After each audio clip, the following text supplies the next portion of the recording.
unemployment, right? The types of unemployment. You're going to start, you've already started, but you're going to be starting to think, as you have been, about whether policies need to be specifically targeting those particular types or causes of unemployment. But also when we look at the definition for full employment, we're going to see that realistically, in the context of a labour market, getting zero unemployment is going to be impossible, okay? Unless you start rewriting the rules or the definitions as to what unemployment actually means. So we could have a description of full employment as the quantity of the total labour force employed when the labour market is in an equilibrium, right? So we could use that idea, right? Quantity of the total labour force employed when the labour market is in an equilibrium. It is possible to do that. It is possible to start discussing this idea of the labour market in total and not necessarily individual labour markets, because they're not the same, right? As we understand when we were discussing the differences in unemployment levels between different groups, one of the other groups that you could discuss is the idea of skill levels, etc.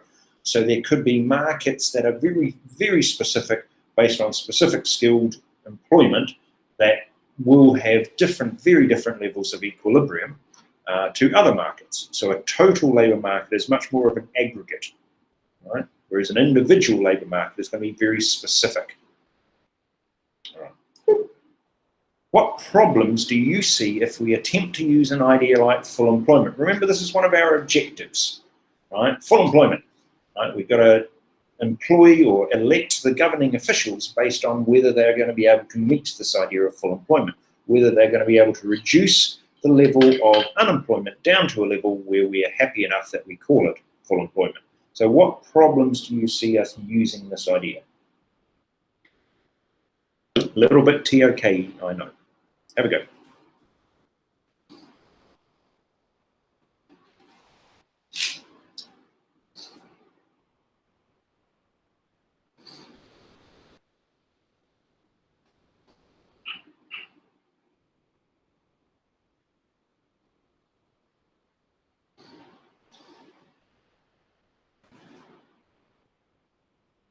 Here we go.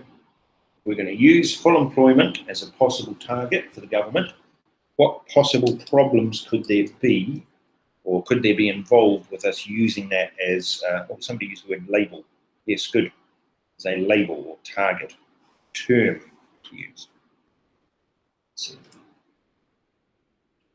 Yes, good. That's absolutely right, Fatima. That could be one of the problems. Well done. Prices of goods increases a lot. Yeah, I'm more thinking, Jensen, about the actual term that we use itself, full employment. I'm thinking about what it means and what implication, therefore, we have with regards to the use of that as a term. Joel, full employment is impossible. To achieve full employment, many would have to work rubbish jobs that pay very little, and they may be overworked. Okay, so Joel D or Joel T, well done. Yes, working rubbish jobs. I'm assuming you're not thinking about actual refuse transfer technicians, which they used to be called in New Zealand, and rubbish collectors. I assume you are actually referring to just the jobs themselves as maybe not being the most enjoyable jobs. Put found the job as first place instead of considering another factor such as job fit. Yeah, I can see where you're going, Wenhao. Yes, that's a good point. Ideal concept that can never be true, be achieved in real life, confuse people and lead to misconceptions. Yes, indeed. And quite often does. Excluded from the definition those who want to work. Well done. Yeah, that's right. Hidden unemployment not taken into consideration. Absolutely. Doesn't take into account metrics such as welfare, the satisfaction of the labour force with their work. Well done. All right. And Joel says full employment is impossible. Yes. Right. Okay, still waiting on a couple more to have a go. Yeah. Okay, good. It's about assumptions. Yes, yeah, you're thinking natural unemployment, I'm guessing, Ariane. It's that one. Useless jobs. Okay, the government possibly could, yes, set up useless jobs. I'm not entirely sure whether they would classify them as useless or not, but yes. High levels of inflation, sudden movements in the business cycle, yeah, okay. Yeah, right. Again, still thinking about how we use the concept of full employment. Right? So yes, the policies that come out from the concept of full employment might lead to the trade-off with regards to inflation. Yep, you're right on that. Okay. All right. Darwin, have a go. What's your one, Joel? What's the other Joel? There you go. Yes, good job. Well done. Absolutely right. Yes, yeah, I don't know about being forced, but the idea is that, yes, the government could encourage you to have jobs that you didn't necessarily want. Well done. Okay. All right. Yes. All of those are absolutely true with regards to the idea of full employment as a target, right? So there are weaknesses, here we go, the term, weaknesses with the concept, the very idea of full employment. And one of those is that idea that you looked at, I don't know, however long ago, of underemployment, right? So examples, we've got the whole idea about part-time workers wanting to have full-time employment. But there was also that idea of people working from home, and maybe they might like to get a full-time job, but are actually working from home. And women, statistically, I know this is treading on a toe or two, but statistically, women are the ones who are more likely to stay at home, just the way society seems to have worked up to this point. We also can consider this idea about rural households, where the entire family might work, but in non-traditional labour. So they are working, but they're not considered employed. Yeah. So I don't know if you're familiar with this sort of situation, but it might be that the whole family is working in a business, but there's only one official employee of that business. They're the ones who are officially working. It's just that they wrote the whole family in to help them do the job. Yeah. And we might have a number of those possibly in the school, right, where mum and dad run a business, perhaps a small business from home. And so in order to keep that business ticking along, they might need to involve the family members in organising or packaging the products or doing the accounts even. And those family members aren't technically paid, but they're also not technically unemployed. Right? So there's that grey area with using these concepts, and we're trying to put numbers on them. We're going to find, as was mentioned, I can't remember by who, but there are going to be people who won't fit within this particular definition. They're going to fall through the cracks. So they are going to be underreported with regards to either employment statistics or, if you like, unemployment statistics. The unemployment rate. Now, part of your Nearpod that you worked on a while back was looking at the unemployment rate. Now, when we talk about a rate, we're generally thinking about the unemployment level as a percentage of the labour force. Okay? So you actually have to work out the labour force first, and then you're going to work out what percentage of that labour force are actually unemployed. Now, again, you're running into issues with who's in the labour force. So, okay, if you're above the age of 16, considered to be economically active, so seeking employment or have employment, right? If you're in the labour force, then you are classified within that context. So you could be employed or you could be unemployed, right? But what about the people who are over 16, but they're not included, okay? Right? They might not be included, as said, because they're hidden, they're disguised with regards to the unemployment that they have. They might be working from home. They might be part of the underground economy. Okay? They might be doing illegal things. They might be over 16, but in some form of education. So there are lots of those weird, I was going to say weird, that's not the right term. there are lots of exclusions that occur when you do these calculations. So it is important that you understand that so that you don't think this is the be-all and end-all number. This is the number. Woo-hoo, yay! Let's judge our politicians on it. Because we know that it depends very much upon how you're going to define and measure, right, the people who are unemployed, but also the labour force. And then each country, if you're doing inter-country comparisons, which we looked at the other week, right, or you did case studies about the other week, each of those inter-country comparisons are then going to have that same problem. Okay? Where depending on how they're defining and depending on how they are measuring. It's me, Holly. Yes, they know who you are, son. All right? Otherwise known as Chief Interruptus.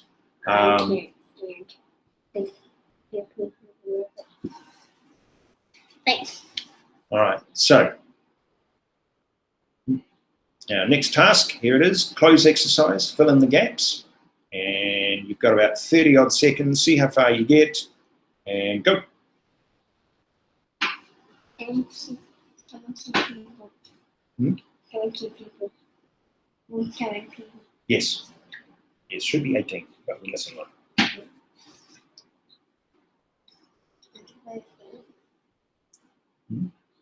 You can watch me floss too. You can watch Harley John floss, exactly. Don't floss your teeth.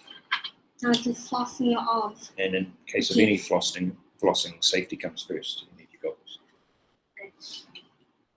Otherwise, there's risk to harm to the eyes. Team, have a go. Let's see.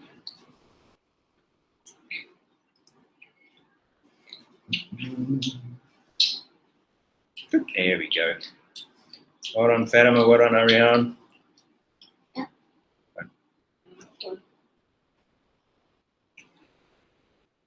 All right, rest of the team. Have a go. Oh, good work coming in.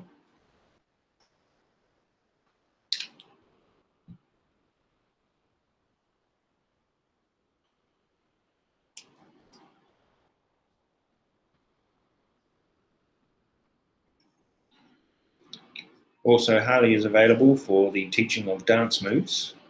Should you wish private tuition, you can arrange them over Zoom, which incidentally is also the name of one of his dance moves.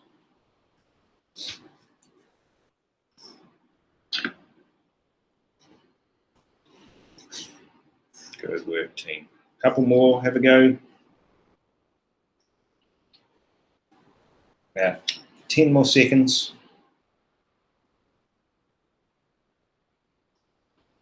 Good work.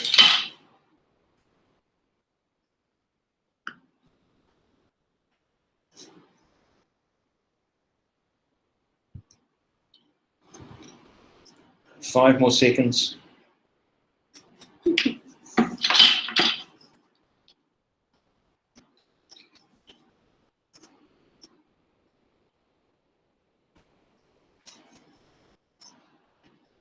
Three, 2, and 1. Right, what is the labour force? Those above the age of 16, those who are considered to be economically active, i.e. they are either seeking employment or have employment. It doesn't exclude a number of people who are over 16. It will depend very much on how both the numerator, the unemployed, and the denominator, the labour force, are defined and measured, which will differ depending on which country you are looking at with regards to the statistics. So all good, because you remember that your examiner can ask you to be critical about these numbers, and you have now a paper where you can be specifically asked to do the calculations. I wouldn't be surprised if that's the sort of question that might not pop up. So what were those weaknesses that we see in these unemployment statistics? Firstly, definitional. Right? What about the people who are unable to work because they have disabilities or long-term illnesses? Well, in New Zealand, they would actually be on a different register. They'd be on the register that said they were, well, basically ill, and therefore unable to work, which means that they aren't technically unemployed. But should they be unemployed? I see how it is. That's what it says. Unemployed workers who are close to retirement. Sorry. unemployed workers who are close to retirement age, again, what do they fit in that particular model? Those who don't bother to actually seek work because they're discouraged, we talked about those. Right? And there could also be, as said, the idea of accounting problems. Please don't, you're going to make noise. Right? Accounting problems, when you're actually doing the counting, the physical counting of those statistics. Right? How do you do all of that? One of the classic ways that people have of working these out is by actually just counting the number of people who claim, so claimant, counting the number of people who claim unemployment benefits. And that way they can say, well, they're obviously looking for work. But again, that's not a true level of unemployment. All right? What about if you're in a job training scheme? What about if you're in a youth employment program? Right? Are you technically employed there? Are you institutionalized and therefore not counted as being unemployed? What about if you're in the informal economy? So those are the ones who, it's a bit more underground, right? And that economy won't necessarily count you as being unemployed. Right. Now, another part to think about is the International Labour Organization. Yay. Otherwise known as the ILO, or ILO, speaking to someone from a distance, ILO, they have a particular definition, right? Their definitions are people who are without a job, right? And when they say that, they're saying you can be working, but you have to be working less than 1 hour a week. So again, you've got that difference with regards to the definition. However, you do have to have actively sought employment in the past 4 weeks. So again, it's any time in that month, basically, that you can have looked for work. And you're able to start work within 2 weeks. So again, you can see lots of areas where people are going to fall through the cracks there and not be able to fit within that particular definition. The ILO does a survey, right? They try and do a cross-section representing an entire country, and from that they aggregate to get a national figure. So any of those calculation errors could creep in with all of that as well. Right. So being critical about all of that. Next thing that we talked about, and this we talked about a little while ago, so this is me reviewing this idea that you can have economic costs of unemployment. So things like a loss of output, the tax base issues, the transfer payment issues, the opportunity costs involved, maybe tax increases that might be needed, people then moving to become long-term unemployed, and the idea of de-skilling, which isn't a Jamaican person whose surname is Skilling. Right? How do each of the 6 keywords above result from higher levels of unemployment? All right, so we've got a lot of allocated waste, what we're talking about. So those keywords there, which should appear here. So explain 1 key economic cost of unemployment. Right, this is a review. Ready, go.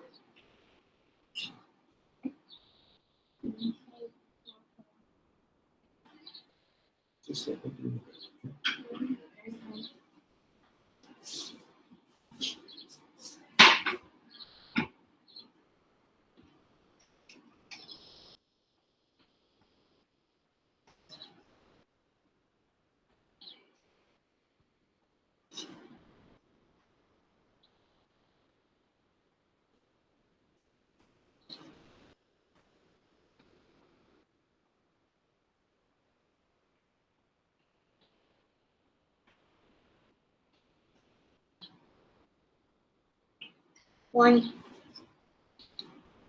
All right, let's see what Fatima has to say. You need to climb down, please. All right, opportunity cost government spending allocated towards unemployment. Yes, very good. Fantastic. All right, so these are all part of your analysis with regards to unemployment. All right, of course, firms to be able to produce less. Yes, output, well done. Less manpower, shortages, fantastic. Absolutely, interestingly enough, that's exactly what we're finding at the moment. Call lagged and I wasn't able to hear you just now. Okay, that's okay. It's okay, Joel. Yes, basically, we're talking about the key economic costs of unemployment. I have hit the record button, so you will be able to see what has been said and review it a bit later, along with Harley's dancing. Yay! The levels of output decrease in amount. Yes, good work, Slash. Well done. Decrease in output. Opportunity cost. Yes, loss in output. Good. Loss in output. Good. Greater unemployment equals firms to produce less output. Good. Decrease possible real GDP. Yes, absolutely right. Reduce GDP. Well done. All right. Okay, good work. Now, I'm going to ask you about that de-skilling in a minute because nobody has come up with de-skilling. All right, so what I'm going to do, I'm going to stop sharing and I'm going to jump back to the meat. All right, now, in the chat, here is the question. When I talked about de-skilling as a possible economic cost with regards to unemployment, what am I referring to? What is de-skilling? What does that mean? Or am I just being a bit of a monster asking you? Where's the monster? Ghostbuster.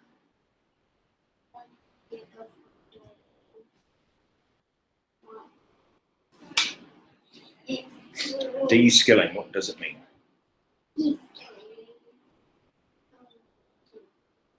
Chuck an answer into the chat what you think de-skilling might be.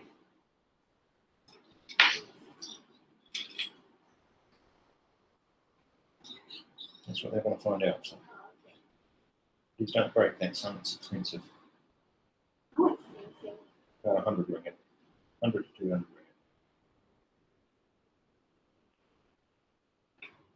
So, less than, about the same as him. Oh, here we go. People that are unemployed do not have enough skills. Yeah, close.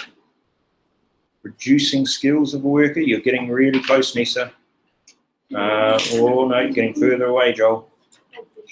Yes, absolutely right, Arena. Well done. Yes, Ariane, that's exactly it. Right, so the idea of de-skilling is what has been said there, is that you have a certain amount of skills, but it's like any skill, and you will be aware of this. If you have a particular skill and then you don't use it for a period of time, there's a chance that you might actually lose that particular skill. All right, so classic one is riding the bike. Okay, you ride the bike, you learn how to ride the bike. Takes you a while, you fall down, you get back up, you ride the bike. You learn that particular skill. But if you don't do it for a really long period of time, okay, then you get back on the bike again, you may actually have forgotten how to ride the bike. That skill you may need to relearn. It may not take you very long to relearn it, but you might actually have to relearn it. There was a blog the other day about a guy, and he was an engineer in America. I don't know if any of you saw this one. And he rebuilt a bike. He wanted to see what would happen with regards to your brain processing your skills.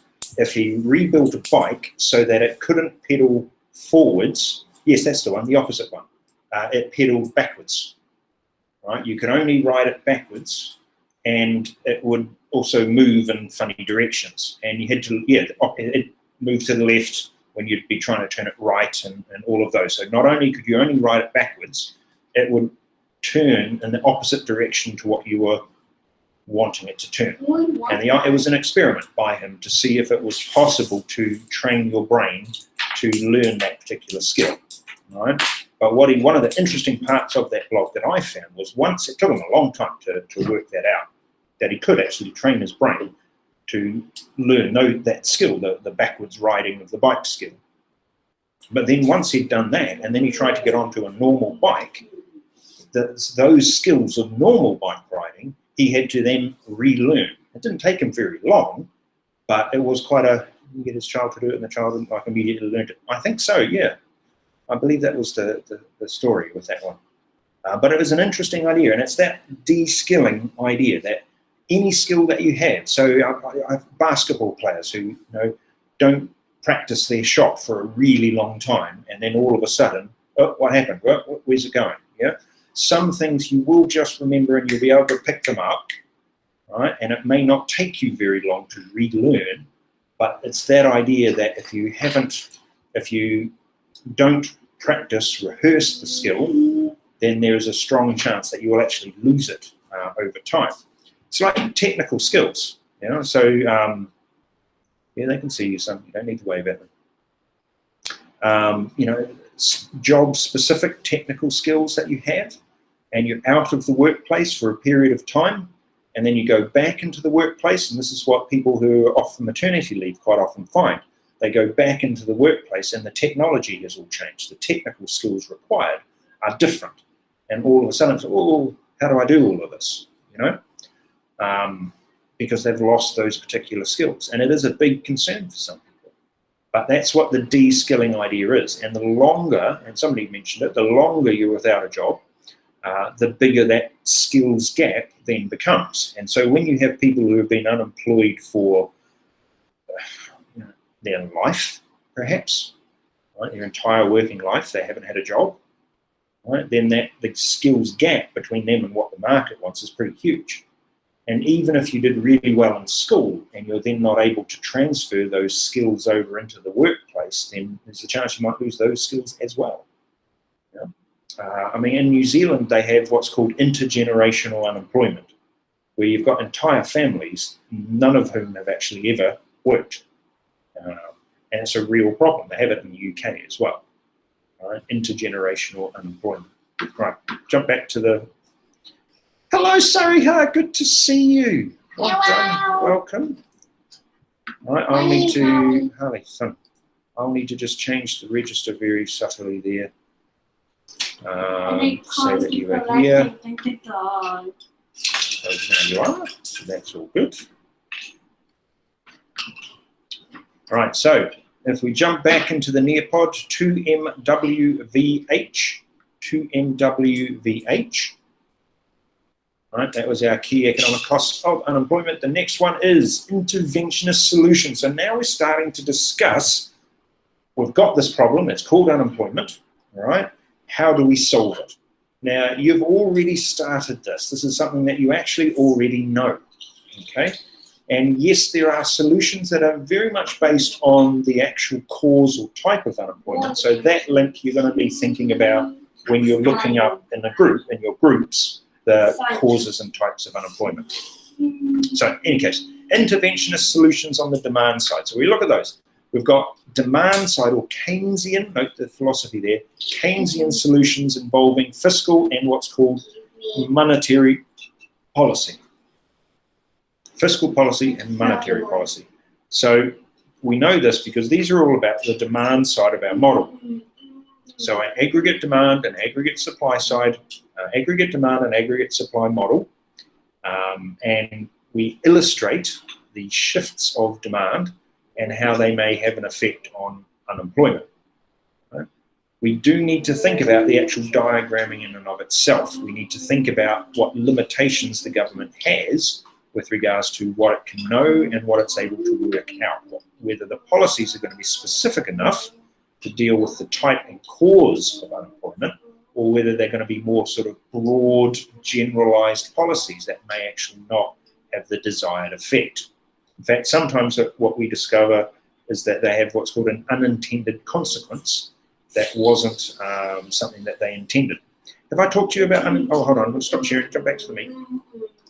Have I talked to you about unintended consequences of policy decisions before? No. No? I'd like to.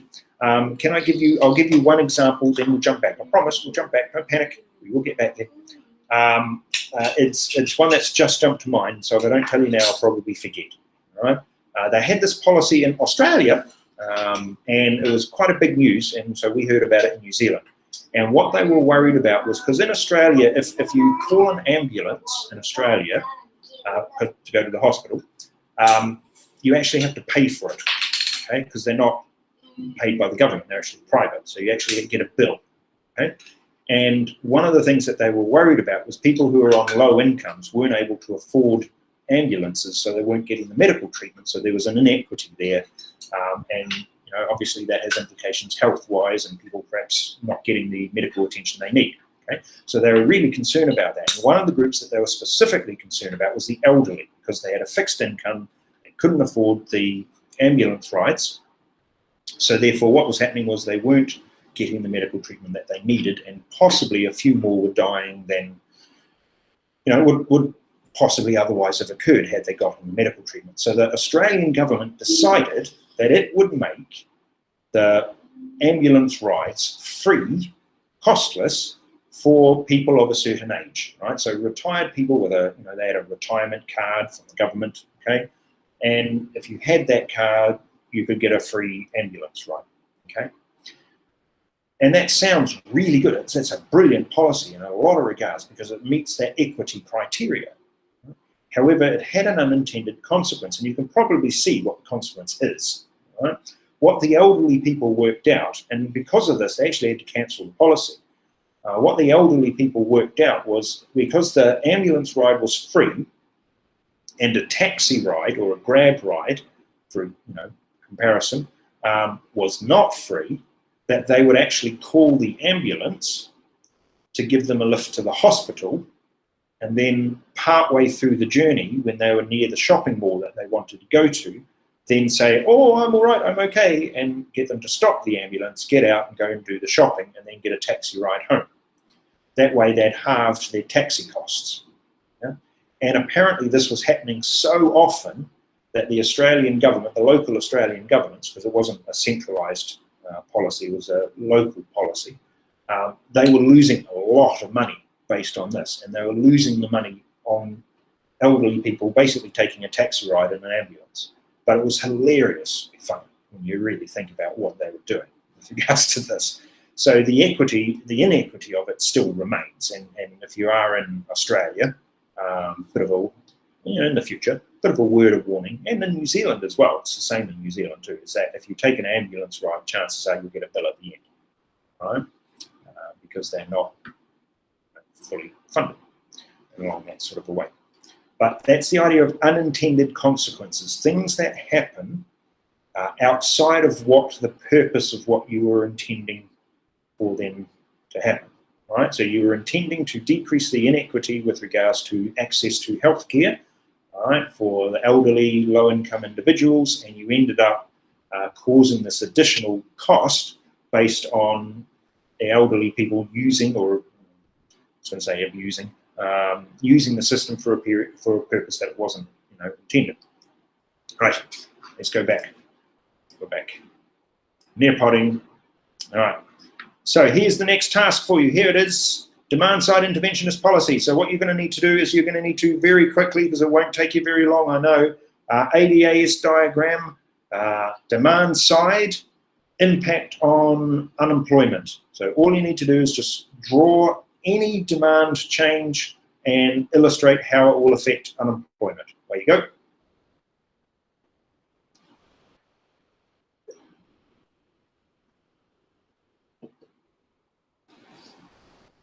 Well done, Fatima, looking good already.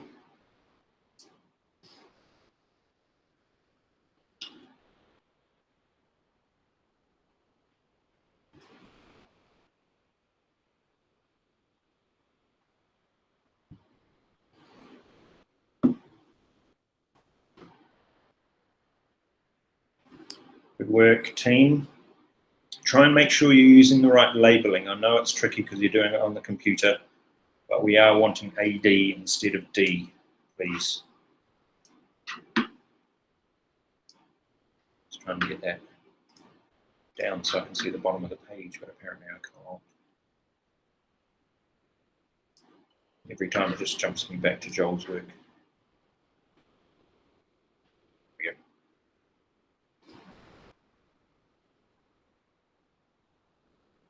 Well, that Fatima's doing a great job there.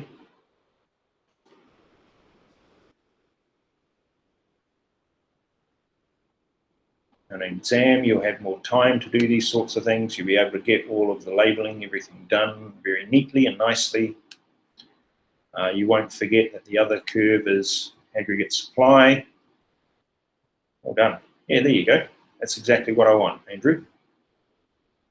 You've got a demand change and you are illustrating the effect on employment. That's exactly it. So it shouldn't be a complicated model for you to do now. You should be able to do these sorts of things in your sleep. Don't do them in your sleep for 2 reasons. 1, keeps you awake. And 2, if you fall on the pencil when you're sleeping, it'll hurt.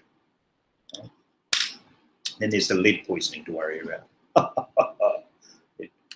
No. Okay. Good. Yes, absolutely right.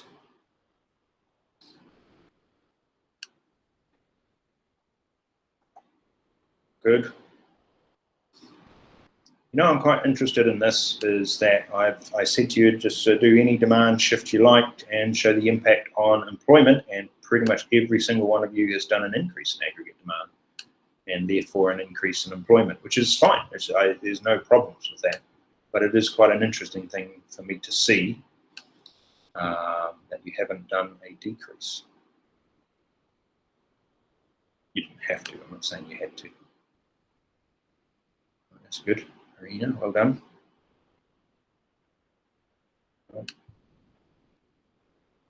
Can I give you another couple of seconds? Remember, the point of this is to be able to apply your knowledge. Oh, there we go. We've got one with decrease. All right. With regards to how it impacts on employment.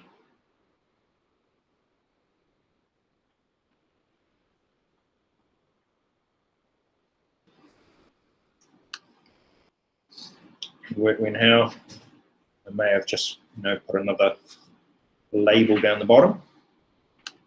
Please be careful, son. Oh, I felt like you bought travel blues.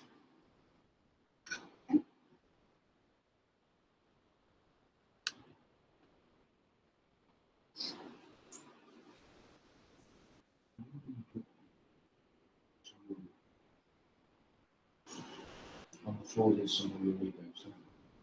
Yeah.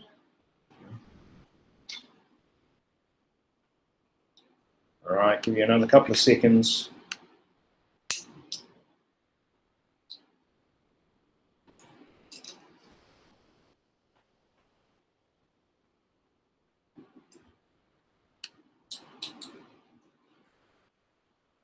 Good work, Shraf. Now, again, I would probably just add a little bit about explaining that that's an increase in employment, but it's not a biggie at this point. All right. Good.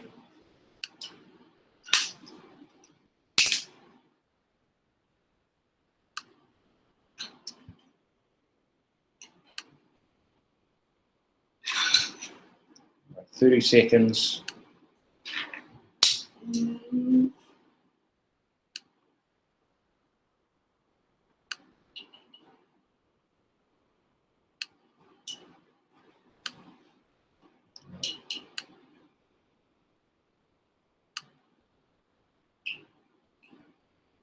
Good. That's very good, Arena.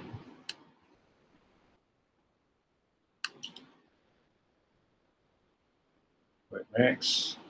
All right. Okay. So you got the idea that remember this is the language we're using is interventionist, right? So we're saying that the government is physically intervening in the market, in the economy. They are forcing this to happen.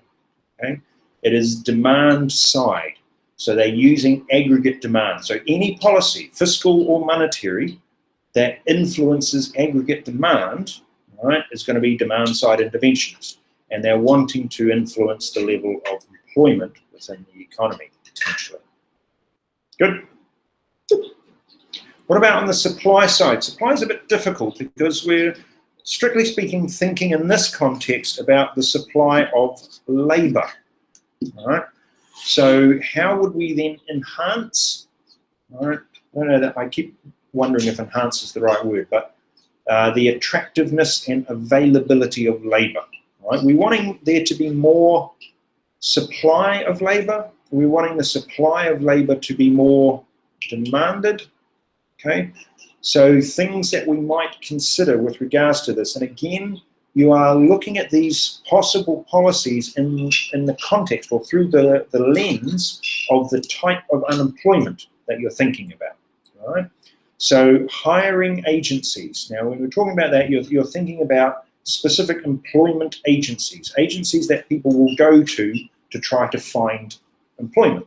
And they will sit down with you. They might teach you how to write a CV. They might teach you how to write a CV for a specific job. They might have a whole range of, might be a very specific employment agency. Like, for example, there are a number of teaching agencies that you can go through in order to find teaching jobs, right? And so the government could create these sorts of agencies as well, as opposed to like the private sector.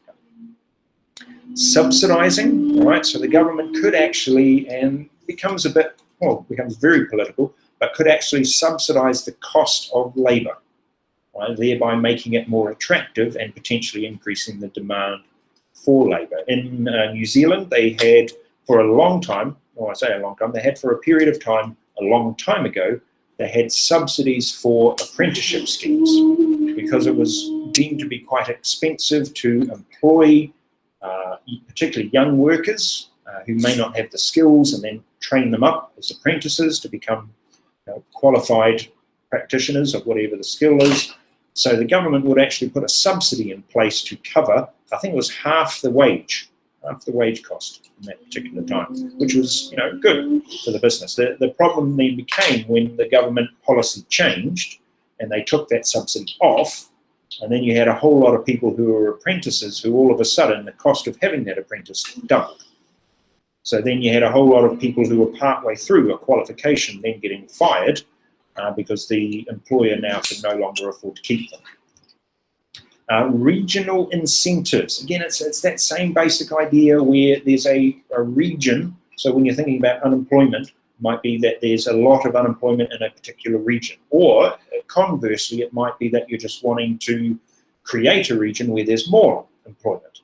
So governments that do this all the time, I mean, just think about Cyberjaya, the created city, right? Or Putrajaya, the designed city.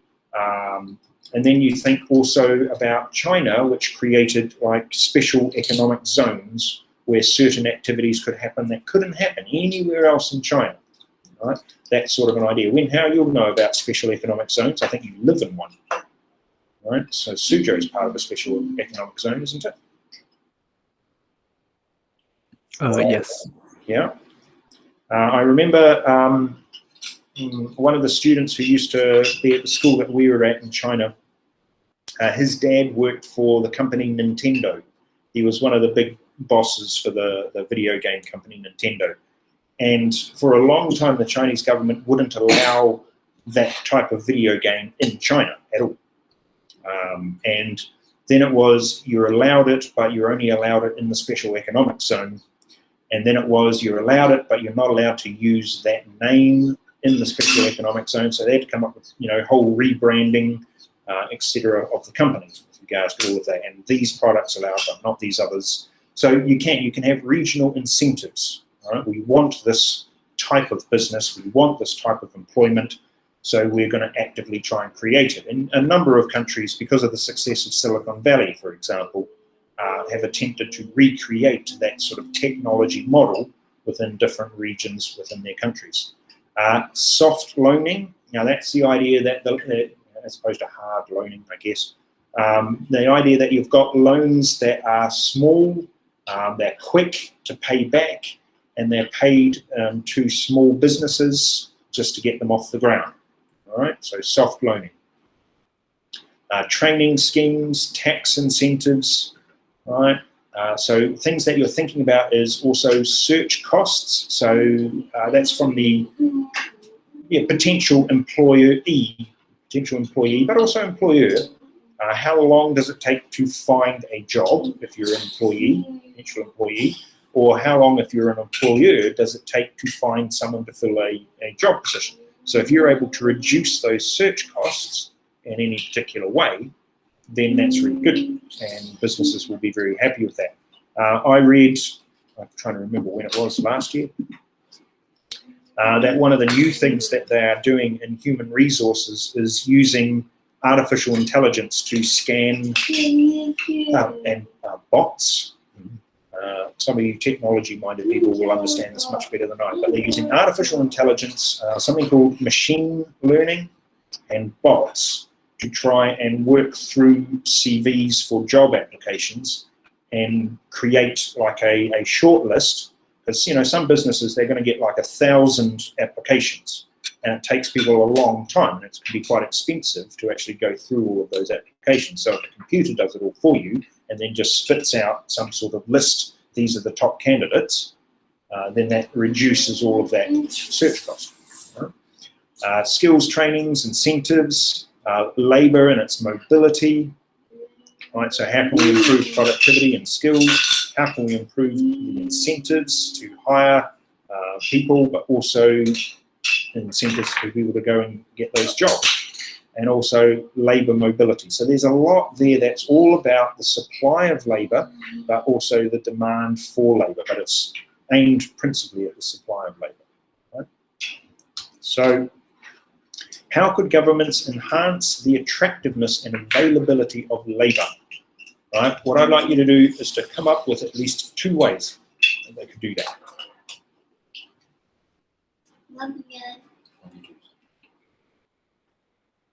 I really like that Lego person you built.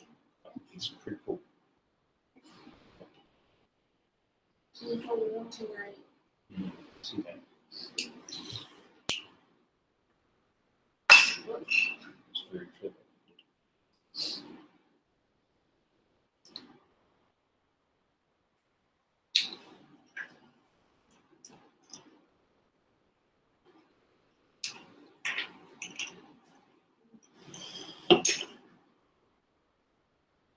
Right, so we're wanting to enhance the attractiveness and availability of labour.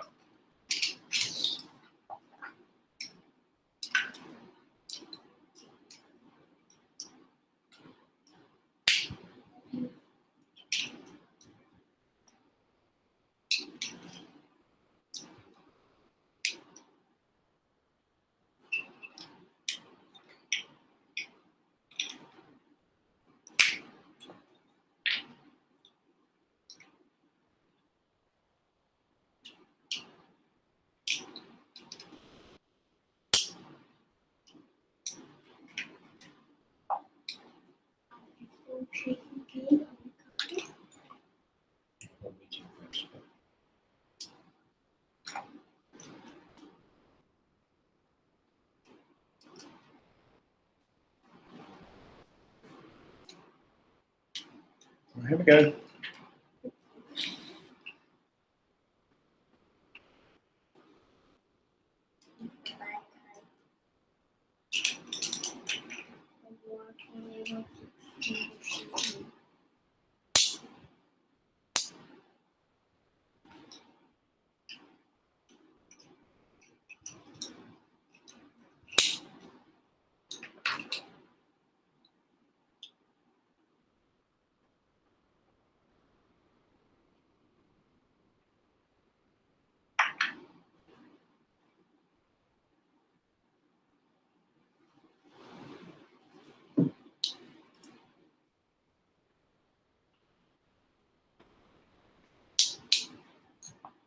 Yeah, okay, that's all right, Adam.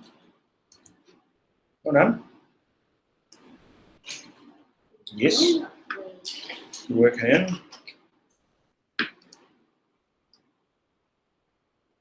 Yeah, absolutely right, Andrew. That's very good.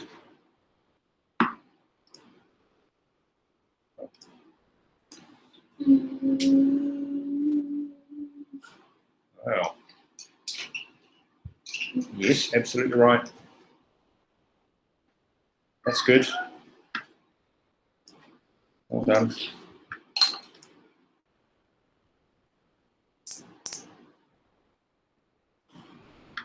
Yes, good. Neil had no job. Yes.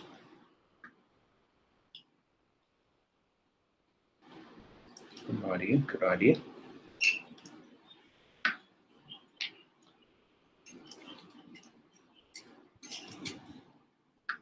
Yes. They do. You're absolutely right, Joel, about what Germany does.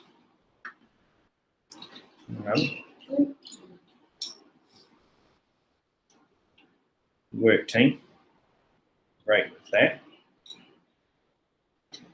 And there's a lot that can be done just with information.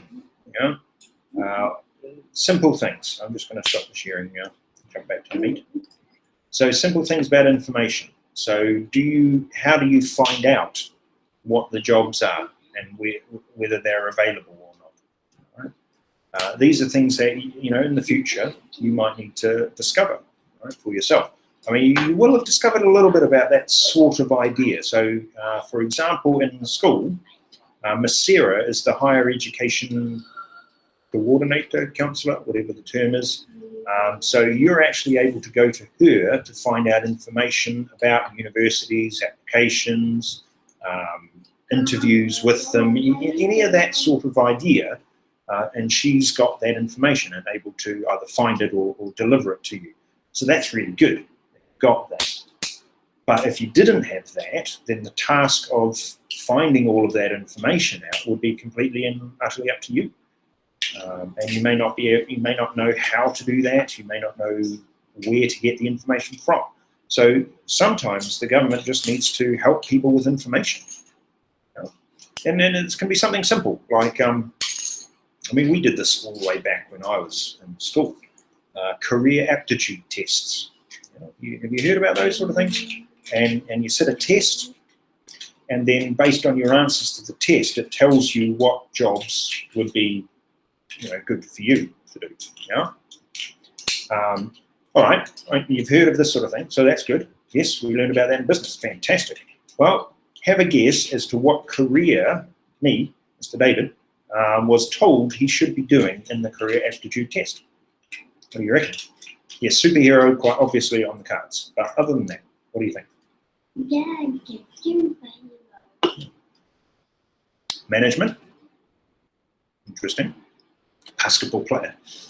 Rocket scientist. My word. All right. Haven't hit it yet. You're probably going to be fairly underwhelmed. Wasn't road sweeper. Yes, it was. Absolutely. The thing it told me I should do was to be a teacher. And interestingly enough, since then, I've taken another couple kind of related tests, and they have actually done exactly the same thing. They actually said that's my personality, apparently suits that particular occupation, which I find quite interesting. Right, now, let's jump back to the sharing again. But yeah, so information is something that is quite straightforward for a government potentially to be able to deliver. But mobility, right? And again, in New Zealand, we had a situation where individuals who were looking for jobs couldn't actually get to the job interviews. They didn't have a car, and they didn't have money for the bus or the taxi. So we actually had the government agency going to the person's house. Before that obviously helped them with their CV, that helped them figure out what to wear to a job interview, and then they'd go to their house and actually physically wake them up because they may not have an alarm clock. And then they'd actually physically drive them to the job interview to make sure that they got there. So those sorts of things. I mean, that's possibly a bit of an extreme example, but the governments can do that, and there are ways when you can reduce unemployment just by doing those sorts of relatively mundane or straightforward solutions. Right, next trick, here it is. Let's look at market-based approaches. So supply-side solutions, yes, right, they're assuming that there's disequilibrium, right? So any policy that increases the propensity of workers to accept jobs. So let's look at market-based solutions that remove imperfections in the labour market. Right? And we're also going to look at policies that decrease the natural rate of unemployment. So there's going to be two different types of policies. And again, you've got to keep in mind the type or cause of unemployment that your team might be thinking about with regards to these. But either of those two are going to have an impact. This one about market imperfections is, I think, the one that we start with. Let's have a look. Yes. All right. So how do we do that? Well, firstly, we could reduce union power. Right? Now, if you did IGCSE economics, you will remember that we did a wee section about the unions, organised labour, and how they can have an impact on employment decisions, how they can have an impact on the cost of employing workers, and obviously the costs involved with negotiating contracts and all of those sorts of things. So if you were able to, by the government, if the government was able to reduce union power, then they would be able to improve the speed, the fluidity, if you like, of the labour market. Yeah. They could, yes, you're right, they could decrease taxes on labour, and potentially they could reduce minimum wages. All of those are barriers to the labour market working more perfectly. Because remember, we're talking very classically that a market is able to work perfectly if there is no government intervention. Right? So specifically reducing the influence of labour market imperfections, which diminish the ability of the labour market to clear, to come to an equilibrium.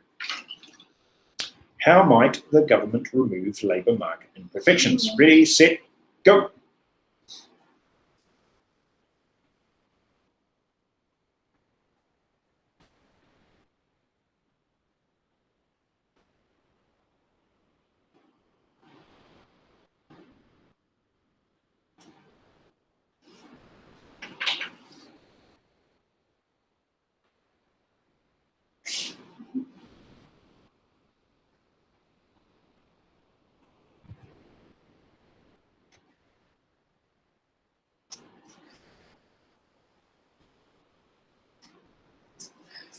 But can you go the other way around? That's right.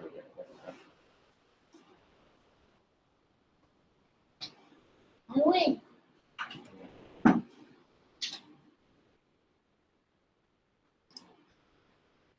Good man. Oh, sorry, good one. Well done. Apologies. Yes, absolutely right, Padma.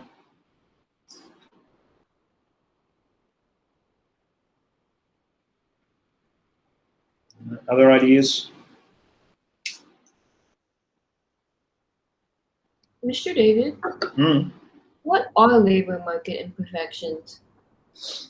Hold on, I'll just jump that back into here.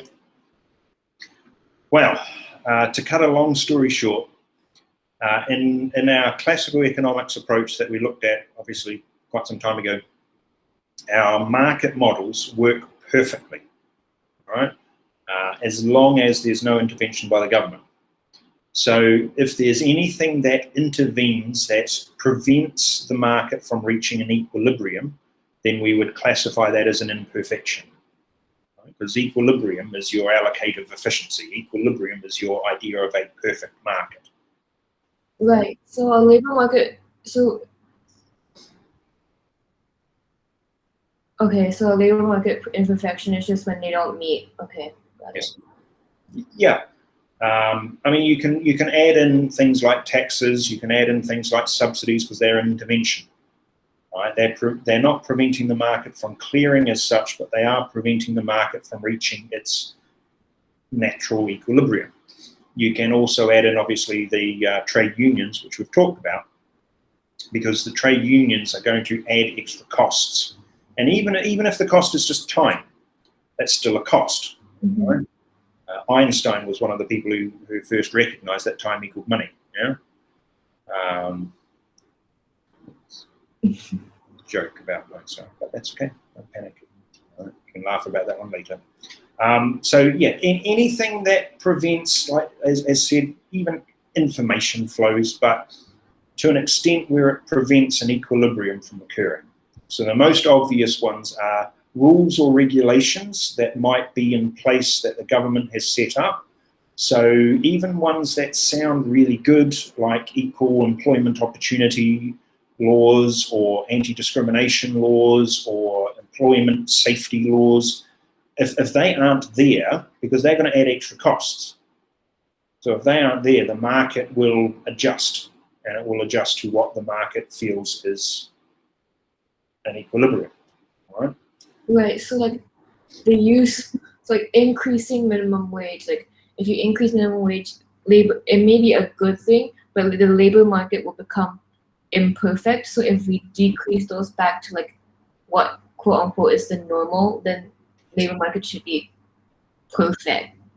Yes, and we're trying to use the word perfect with the old inverted commas sort of idea. Yeah. Right? It is very much classical thinking. It is, and the modern age and modern economic thinking is potentially quite different from this. In fact, there are a lot of modern economists who will actually say minimum wages, they're very good and they're not going to cause any problems really at all. But then there are other economists who will hold the line that say, no, it's an imperfection, it is going to lead to extra costs, it's going to lead to a surplus of workers, it's going to lead to more unemployment, and it's going to lead to unemployment of workers who really can't afford to be unemployed. All right? So, yeah. Effective. Thank you. All right. You got back to here. Yes, reducing union powers and minimum wages, taxes, they're all there. Fantastic. So any of those ideas, all right? Anything that's going to influence through a non-market way, influence the equilibrium level for the labour market, right? Preventing it from reaching its natural equilibrium. And that is hugely contentious in and of itself. Pretty much every of these policies is going to end up being contentious in some way. Now, we've also got, because this is what we mentioned, that it is possible to actually decrease the natural rate of unemployment.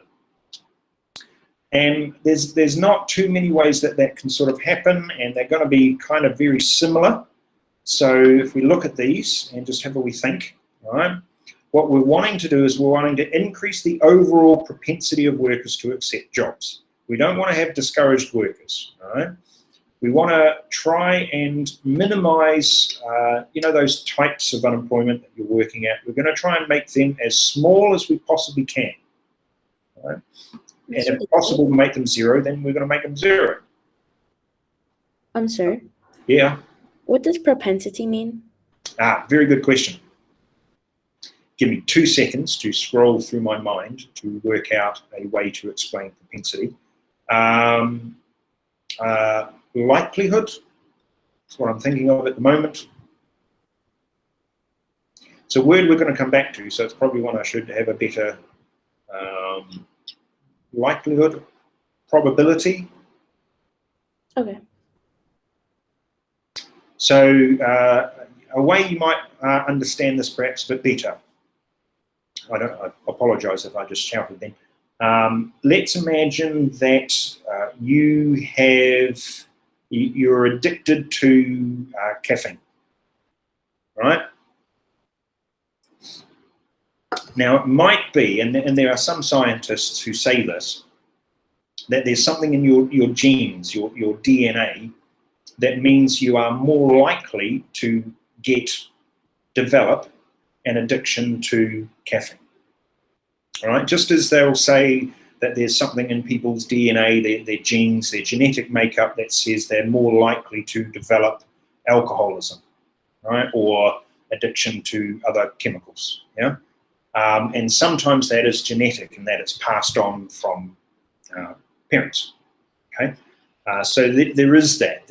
And there are genetic connections with a whole range of other things: high blood pressure, medical reasons, respiratory issues, asthma. These are all genetically passed on, but you may or may not actually get them. So what people like life insurance companies do is that they ask you, right, what your history is, what your family background is with regards to these sorts of things. And they thought, right? And because why they're doing that is because they're trying to weigh up whether you are more or less likely, whether the probability is higher or lower that you will develop that particular problem, yeah?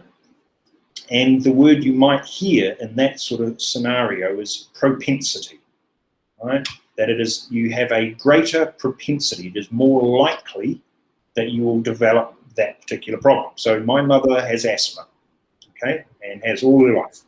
So there is much greater propensity for all of her children to also develop asthma, and 2 out of 3 of us did, right, to a mild level, right? And that's a genetic link, yeah. But yes, sorry. Is it like susceptibility? Yes, you could make it that an argument as well. Yes, that you are more susceptible to that.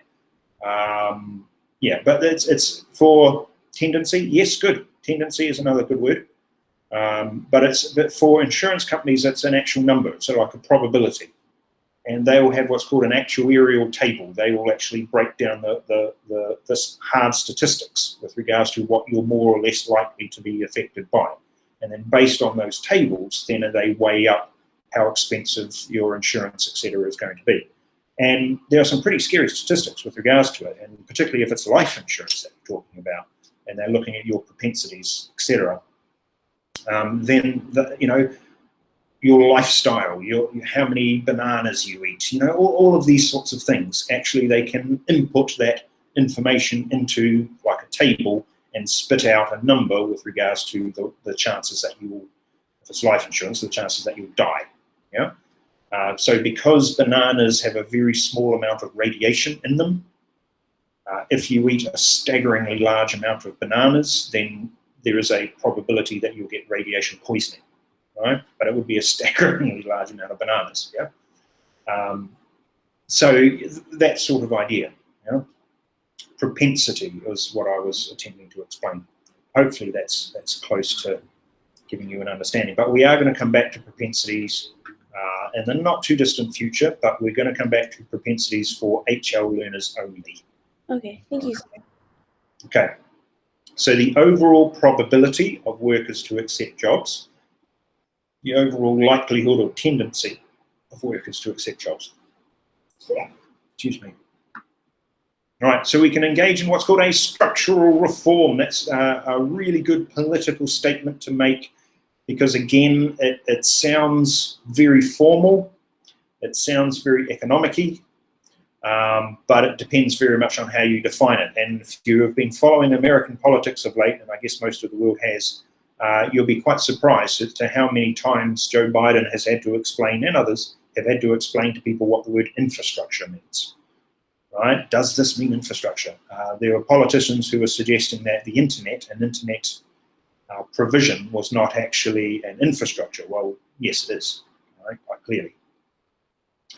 Right, now, structural reforms often include, what do we think? So things like hiring and firing, how does that all happen?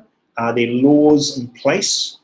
Are there policies in place that make it easy or hard to hire and fire people?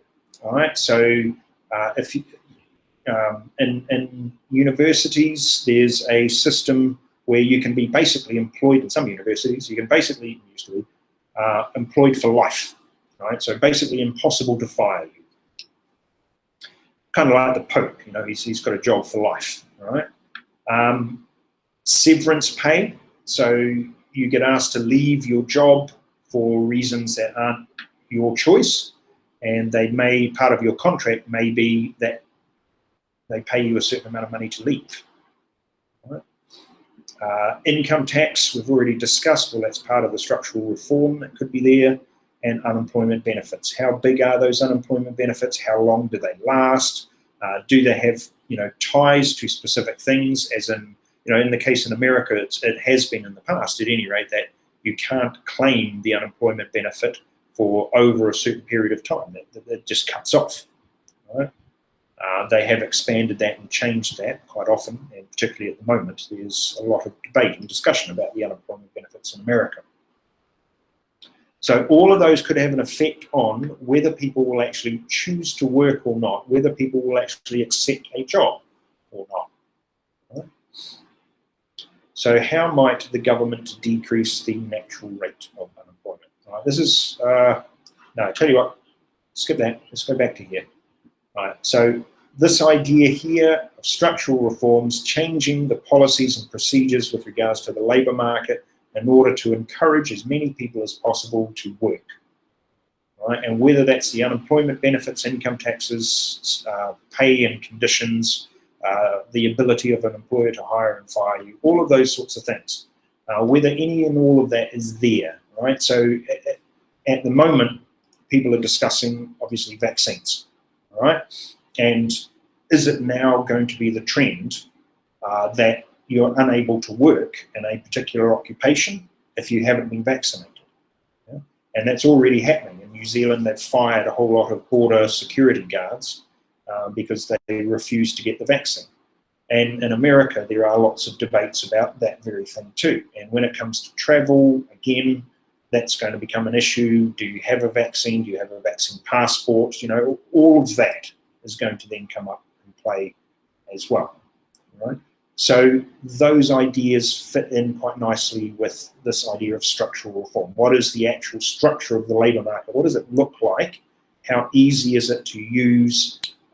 How close is it going to get to its equilibrium? And is it possible that there are some people who currently aren't employed who we could then encourage to be employed by simply changing a few policies and a few rules and regulations? All right, team, that's going to be us for the day. Yes, please review all of these ideas. If you haven't finished working your way through those near-pods, the review ones, but particularly the unemployment one, all right, because that's about the data, all right, with regards to unemployment, it would be fantastic if you could do that, please. Otherwise, as we'd say, oh, and also obviously your causes or types of unemployment, and the idea is that next week on Tuesday, if that could be done, I think I set that date, yes, Tuesday, that could be done by then, because I'd like you as a team to present what you've found, right, so that everybody can see it, but also so that they've then got all of the information as well in the doc. Right, if you have any questions at all, please do feel free to ask. Otherwise, as we'd say in the land of my birth, he kōnera, which means goodbye for now.